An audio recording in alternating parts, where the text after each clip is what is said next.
देखो बच्चों, ये आपका अवकलन है। ठीक है, क्या है? अवकलन, ये लिखा हुआ है। ठीक, एक्स क्यूब इंटू ई की पावर एक्स को क्या करना है? अवकलन एक्स के सापेक्ष।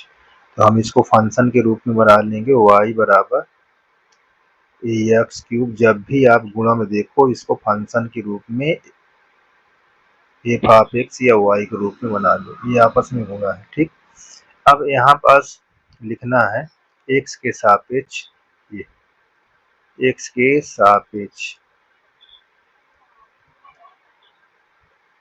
अवकलन।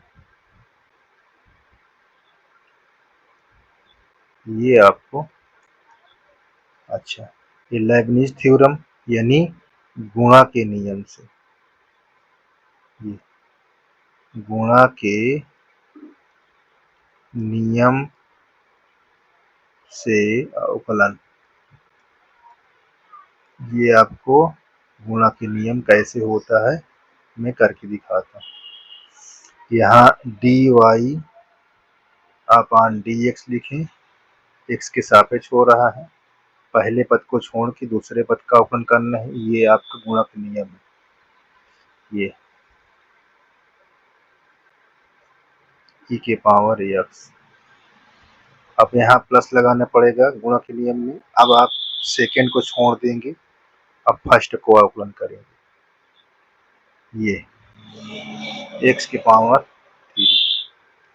अब इसको हम पुनः डी वाई अपान डी एक्स बराबर अवकलन करो ई के, लिखा रहे, ध्यान देना, जब ई को अवकलन करना हो, ई की पावर एक्स को ये ऐसे लिखा हो, तो देखो ये आपका ई की पावर एक्स हो जाएगा, और घात का जब करोगे अवकलन तो एक हो जाएगा, क्योंकि एक्स लिखा हुआ है। तो हमारा सदैव ध्यान देना, ई के पावर एक्स रहेगा तो उसका अवकलन ई के पावर एक्स से ही रहेगा। तो यहाँ पास एक्स क्यूब इंटू ई की पावर एक्स। ठीक है, ये चीज आपका क्लियर हो गया है। अब देखो पार्ट इसी का, ये वाला ई के पावर हमारा छूट जाएगा। अब ई के पावर, सॉरी, एक्स की पावर 3 को हम करेंगे कैसे? यहाँ 3 लिखेंगे, फिर इसमें से एक घात घटा देंगे, इस प्रकार।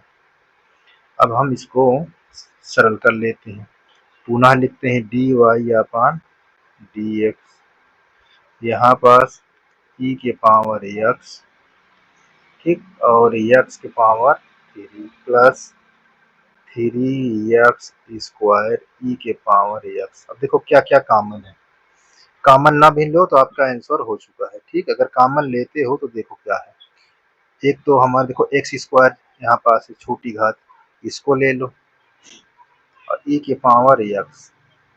अब इससे पहले पार्ट में भाग करो तो ई के पावर एक्स कट जाएगा, यहाँ 3 घात है, यहाँ 2, तो यहाँ बचेगा एक्स प्लस, और ये अब कट जाएगा तो यहाँ आ जाएगा 3। तो एक चाहे ऐसे करते हो, ठीक, जैसे आपकी मर्जी वैसे अवकलन कर सकते हो। ठीक है ना, देख लीजिए, ये आपका